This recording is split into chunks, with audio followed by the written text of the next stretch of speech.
Hello, everybody, and welcome to Penn State Sports Night's coverage of the greatest sport on grass. I'm talking about golf.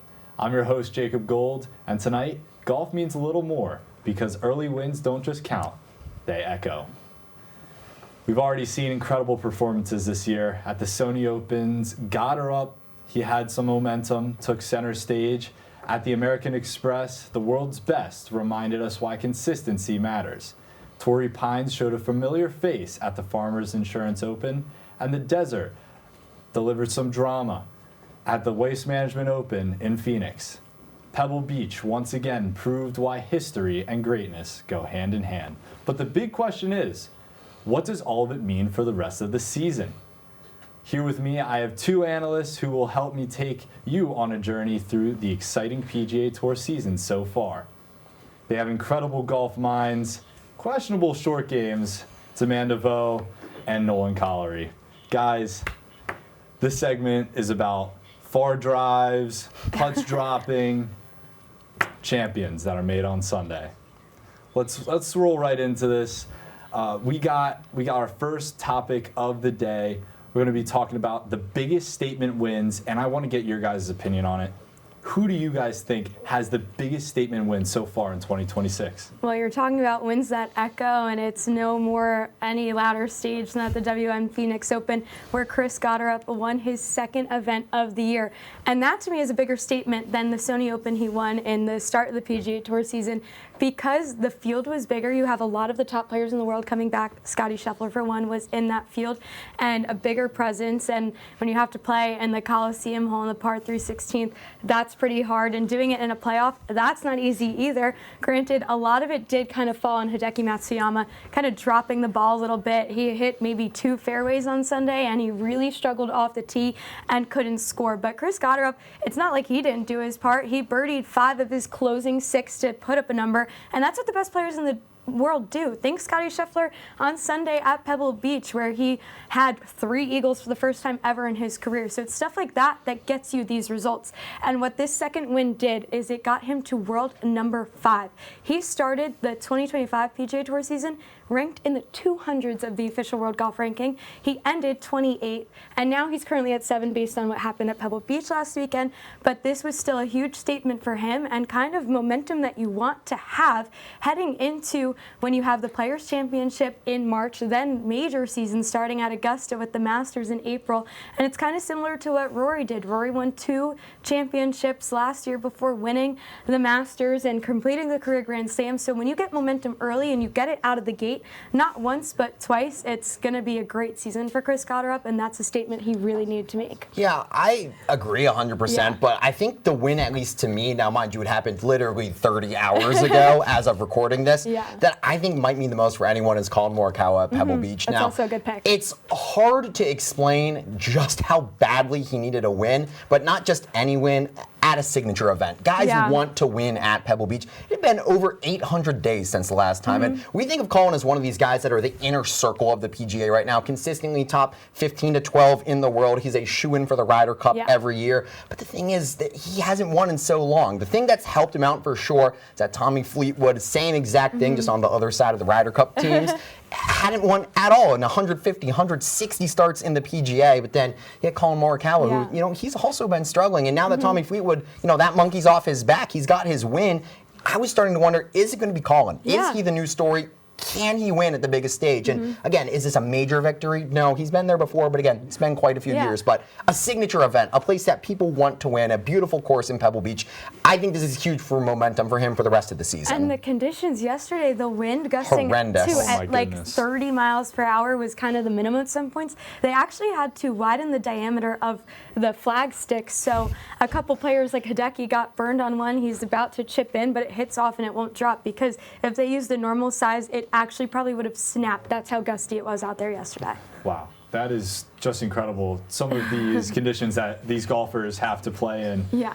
But I have to say, 2026 it's rather young. It is. Per se. And for sure. The truth of the matter is that there's not that much to recap. So I think you guys did a fantastic job. I'd like to go into some games that I created. Here we go. It's drive, chip, and putt, where our analysts are going to put their skills to the test and they are going to draft their dream lineup for each aspect of the golf game. Guys, here we go. All right. Yeah. I think we're going to start with drive here. Yeah. Amanda, you want to go first? Sure, I can go first for drive. I'm going to go with Rory McIlroy. Last season, he averaged Solid. 323 yards off the tee. Everybody kind of knows the season he had last year, and he even had a pretty good run on Sunday to get in within the top 10 at Pebble Beach in his first start on the PGA Tour this season. So I think that was huge. He's just pretty consistent. He chases faster swing speed that I think has really done him well, and I think that when Rory's driver's hot, it's really tough to go up against him. Yeah, you're going with a big sample size. I'm doing the exact But opposite. that's fine. I Yeah. expect nothing less. One thing I love about golf is the statistics are incredibly enjoyable. And Oh if my you're God, into yeah. golf statistics, just go to the PGA's website. They explain things really well. So nice. One of my favorites that's really easy to get into is called Total Drive. And it's Yeah. so simply your ranking on tour for your driver distance and your ranking on tour for driver accuracy. The lower the score, the better. And the number one, and mind you, very small sample size, but the lowest score far and away belongs to 18-year-old Blades Brown. And let me tell you, I think no matter the level, college, Korn Ferry, Live, PGA, it doesn't matter. This is one of the most talented human beings with a driver in his hand on planet Earth. Number 17 in rankings on PGA Tour in distance. Number 3 in accuracy to give him a score of 20. What's tour average? Thanks for asking. 180. That means the average driver on the tour is 90th in distance, 90th in accuracy. He is top 17 in both with top 3 in accuracy. That's unreal. He is 18 years old. I am 4 years older than him. That makes me, I'm gonna look in the mirror tonight and consider some things. You know, he is incredibly talented though. The future is so bright for him. Blades Brown truly is one of the greater talents that we're going to see rise up through the ranks in the PGA. Let's move on to Chip. Amanda? Yeah, I'm going to go with Minwoo Lee, Dr. Chipinski, if you know what I'm talking about. Let him cook. Yeah, let him cook. cook. And he also had a good day on Sunday, tied for second at Pebble. Great for him. But he has just a great touch around the greens that I think if you want to get it close, then his spin, particularly his feel for that, is what really gets him dialed in and has those short putts, if anything, if it's not landing in the hole to begin with. Yeah, look, the whole point of chipping is to hit greens in regulation, right? You want to set yourself up for an eagle if you're lucky, try and get that birdie, and make it so that a par isn't a save. It's just a tap in. And you want to know who leads the entire PGA in greens in regulation at 84%? It's Blades Brown. Now, I'm not going to go Blades Brown twice because that feels like cheating. Instead, we're going to go with someone who's known for some consistency. We're going to talk about Fitzy. Matt Fitzpatrick right now leads the PGA in total greens and fringes hit from all surfaces. So when he's not just on the fairway, he's in that higher cut, he's still able to give himself putting opportunities. And that's the reason he's become a staple on European teams, as well as a guy you're always going to see in that top 25 range just because of the consistency. He's not leaving himself long putts for par saves. He's getting up and down. And when you're playing a game, especially early in the season where it's rainy, where it's gusty, you just need to be consistent. And that's what he's got. Absolutely. And Minwoo Lee is actually becoming one of my favorite players. Hard not to love him.